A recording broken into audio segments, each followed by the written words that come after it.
Number 34. Find the perimeter of the triangle with vertices 4, negative 5, 6, 3, negative 2, negative 1, and negative 5, 7, negative 9. So you've probably seen a question like this in 2 dimensions, and in 3 dimensions it really just expands the same way. It's not that much more complicated, just maybe 1 or 2 extra steps. So you basically need to find the distance between all 3 of these points, and then the perimeter is just the sum of those, right? So for now, I'll just say that point A is 4, negative 5, 6. I'll say point B is 3, negative 2, negative 1. And point C is negative 5, 7, negative 9.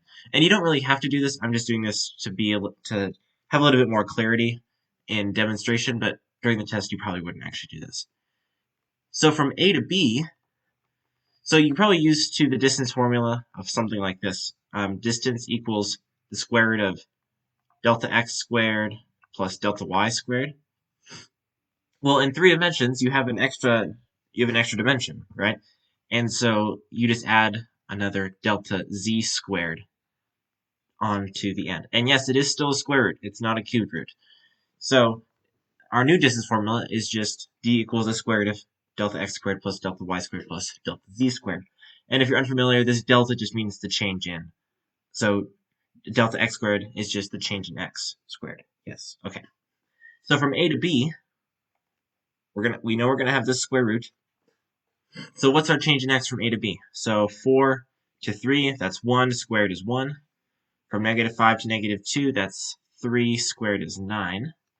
And then from 6 to negative 1, that's 7, squared is 49.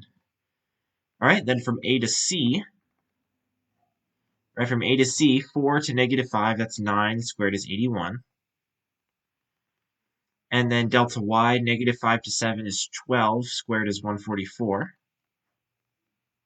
And then from 6 to negative 9 is 15, squared is 225. And then finally, B to C, what's our change in x? Well, 3 to negative 5 is 8, squared is 64. From negative 2 to 7, that's 9, squared is 81.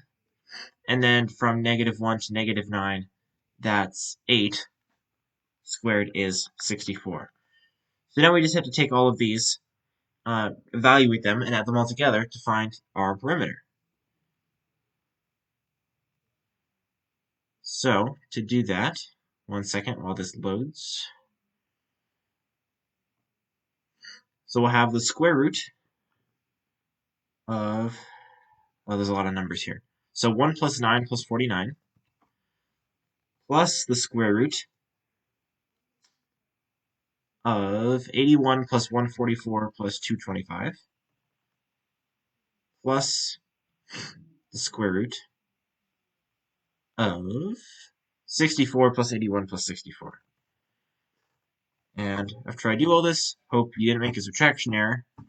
And you get a perimeter of 43.4, and yes, that is answer choice A.